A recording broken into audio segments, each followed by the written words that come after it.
and welcome to the podcast. I'm Josh Clark, and there's Charles W. Chuck Bryant, and this is Short Stuff, the shortest stuff of all, about jackalopes. Do you hear that siren? No. Do you hear it now? No. Do you hear it now? No. Now I do, yep.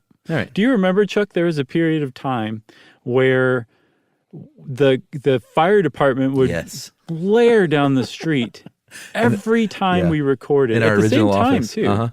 It was weird. Like there was either somebody who kept like faking a sprained ankle at the same time on the same day every week, or they were testing something out that we're not familiar with. But it happened a lot. Yeah, that was when we just started podcasting, and they were like, "Oh, go in that closet." And then it got to be a little bigger, and they were like, "Well, I guess you guys should at least be in that dumb office." Mm-hmm. And then after a little while longer, eventually they were like, "Okay, I guess we'll put up a studio." Yeah. They said it just like that, too. They're so upset. And now look at us. Yeah, now we're like podcasting from home. Speeding towards 20 years in our basement. Yeah, that's right. All right, so jackalopes. If you listen to our taxidermy episode, it was rogue taxidermy. No, it was regular taxidermy. Oh, well, we've done one on rogue taxidermy too, haven't we? We covered that in taxidermy. I don't know if we did a standalone. We may have. All right, okay. But you go ahead. I'm sorry. But either way, it was in both then. This might be take 3. But if you've never seen a jackalope, just pull your car over. If you're at home, just type in jackalope. They're fairly familiar here in the United States as sort of kitschy art that you can hang on your wall. Jackalopes are not real. It is a taxidermy combination of a rabbit or a hare with antlers. And I grew up seeing them here and there at roadside diners, or if you travel out west or something, like on maybe a hotel lobby wall. And the whole thing with jackalopes is always that you try to convince somebody that it's a real thing. Yeah, it's very annoying. Like that's a really annoying, unnecessary part of the whole thing. But it's a Wyoming tradition from what I understand. Yeah, it's the snipe hunt of wall art. That's exactly right.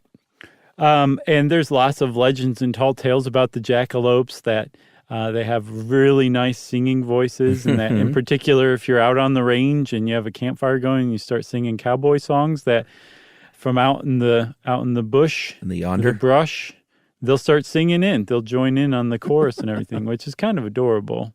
They're also supposedly cousins to Bigfoot. They're pretty great and probably the cutest mythical creatures there are. But they actually, as far as the New York Times, I think, reported in 1977, there's actually like a real-life origin story to them that we may or may not have discussed before, but we're definitely going to again here.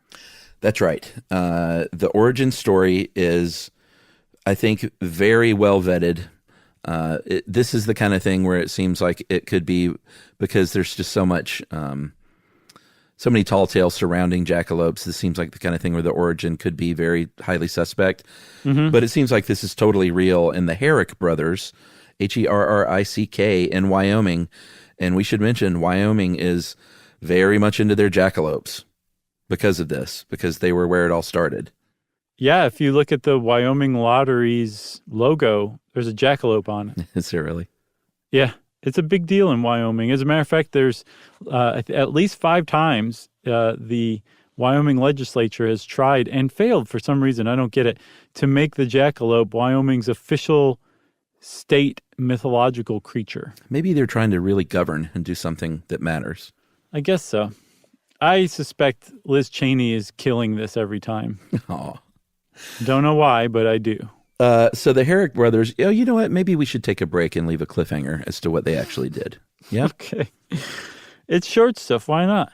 Well, now, when you're on the road, driving in your truck, why not learn a thing or two from Josh and Chuck? It's stuff you should know.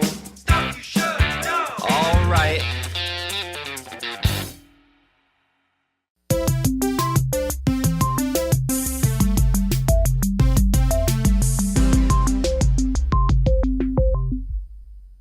All right. Quite a cliffhanger. I know. About the Herrick brothers. Right. Douglas Herrick, he was born in Douglas, Wyoming in 1920. He was in the Air Force during World War II, and then worked as a pipe fitter, and was a big hunter because he is in Wyoming, and there's a lot of people that are into that there. And his brother Ralph, they got into taxidermy at an early age and had their own taxidermy shop. And as legend goes, one day, one of these brothers, and the year is kind of debatable. It could be 32, 34, 39, or 40 is what I've heard.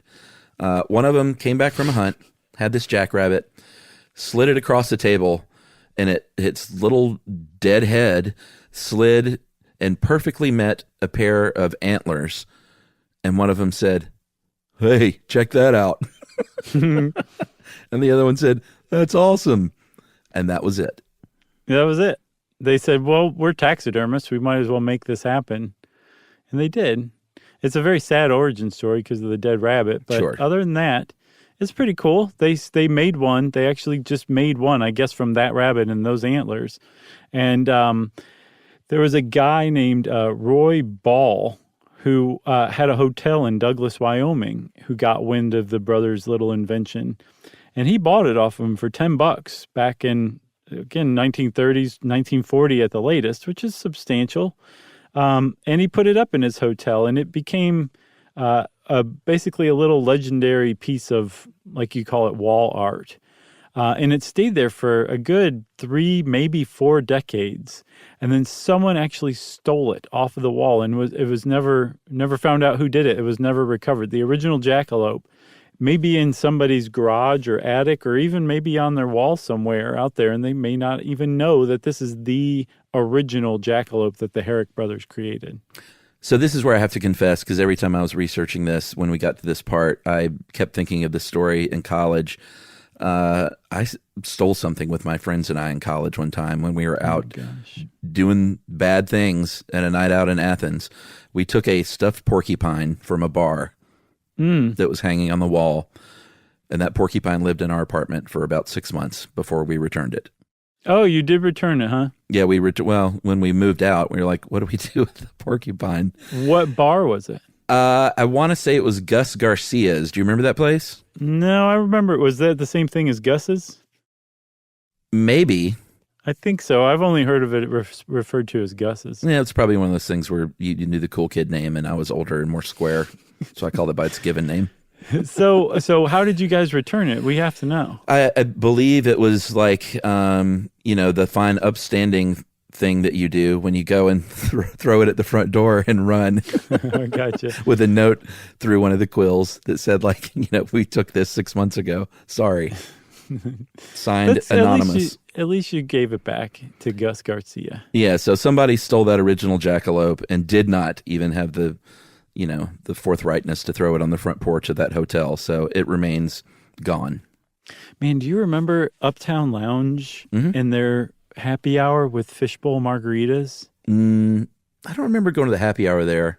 Oh, man. It was insane. Athens is a lot different now. Yeah, I know. When's the last time you were there? Oh, I can't remember what we passed through there for. About 3-4 years ago. Oh, okay. Not too bad. I still go occasionally, and it's a lot different. It's grown up a lot. Can't just steal really porcupines willy-nilly anymore. No, there's no college shenanigans. Everybody's like an activist and interested in like important things, and we're like basically like Animal House or something. Yeah. Pretty just much. Buffoons. That was what we were like in college, Chuck Buffoon. This original jackalope was stolen, and like you said, they never caught the thief. But this kind of kickstarted a thing for the Herrick family, and they started making and selling these things. I tried to find out if they held any kind of weird patent or not, or if they were knockoff jackalopes, but they sold tens of thousands of these. Which I really have to point out here, we're talking about tens of thousands of dead rabbits and dead deer. Yes.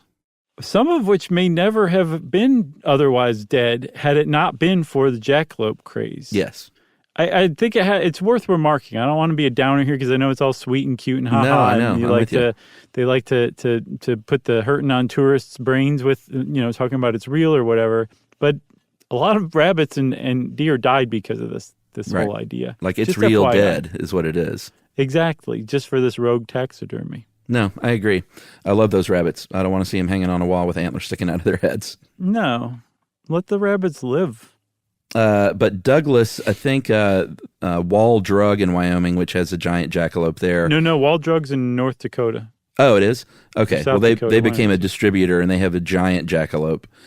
So eventually, when Douglas Herrick, the initial jackaloper, died in 2003, I think his son was interviewed by the New York Times and said that they were selling, it looks like, 15 to 2,000 of these a year.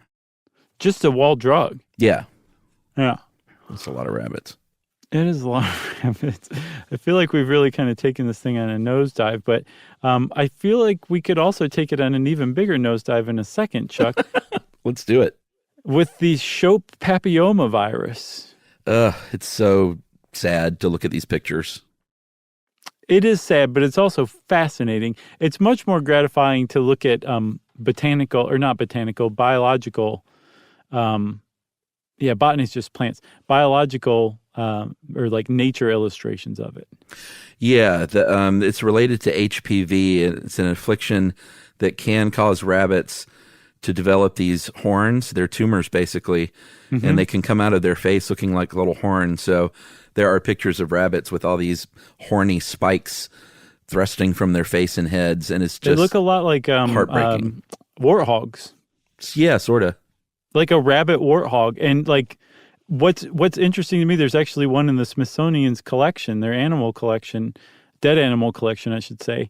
And that doesn't seem to have informed the Herrick brothers' creation of the jackalope. Those are two different things, but there was a period of time, I think the first sightings are described in the 16th or 17th centuries, the 17th century, that people wondered if there was a species of rabbit out there that had horns or antlers. And it's just totally tangential to the invention of the jackalope. Nothing to do with it. Not even tangential. Not even connected in any way. And that's jackalopes. That is jackalopes. If you want to get to know jackalopes, you could do worse than traveling to Douglas, Wyoming, which is the official, as proclaimed by Wyoming Governor Ed Herschler in 1985, home of the jackalope. That's where they hail from. And again, you could go play some scratch-offs in Wyoming with their lottery and see a jackalope. Yeah, and you can even buy a little fun fake jackalope hunting license. Yeah, I thought that was kind of adorable. Yeah, which is not real, obviously. I think they grant hunting from sunrise to sunset on one day a year. Yeah, but it's a day that doesn't even exist, June 31st. Yeah. But it coincides with Douglas's Jackalope Days Festival, which I think is held in June as well. Right. So if you're all about the jackalopes, yeah. Killing rabbits. Yeah, they do. And we also have to give a shout out, which we probably did in the taxidermy episode too, to our friend Van Nostrand, who once had a band called the Jackalopes, remember? That's right. And also shout out to one of the nicest hotels I've ever stayed in on our Australia tour on our down days, the Jackalope Hotel. Oh, is that right? Yeah, it was cute. Amazing. I could see Australians loving the jackalope, but it's probably actually real in Australia. That's right. I guess that's it. Chuck doesn't have anything more, I'm assuming. I don't either. So that means, of course, Short Stuff is out. Stuff You Should Know is a production of iHeartRadio.